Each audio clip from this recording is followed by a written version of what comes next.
സംസ്ഥാനത്ത് മാർച്ച് മാസത്തെ ക്ഷേമ പെൻഷൻ വിതരണം ഇന്നു മുതൽ ആരംഭിച്ചു. 60 ലക്ഷത്തിലധികം പേർക്കാണ് 1600 രൂപ വീതം ലഭിക്കുക.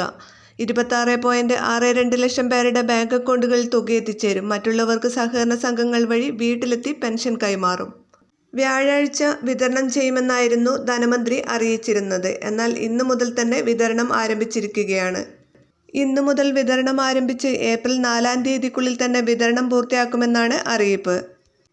ബാങ്ക് അക്കൗണ്ടുകളിൽ ഇന്ന് തുക എത്തിച്ചേരാത്തവർക്ക് നാളെയും മറ്റന്നാളും ഒക്കെയായി തുക എത്തിച്ചേരും. അതുപോലെ തന്നെ കേന്ദ്രവിഹിതം ലഭിക്കുന്നവർക്കും ഇന്നലെ മുതൽ തന്നെ തുക എത്തിച്ചേർന്നു തുടങ്ങിയിട്ടുണ്ട്. ഇനിയും തുക ലഭിക്കാത്തവർക്ക് വരും ദിവസങ്ങളിൽ ഇതിൻ്റെ വിതരണവും പൂർത്തിയാകും.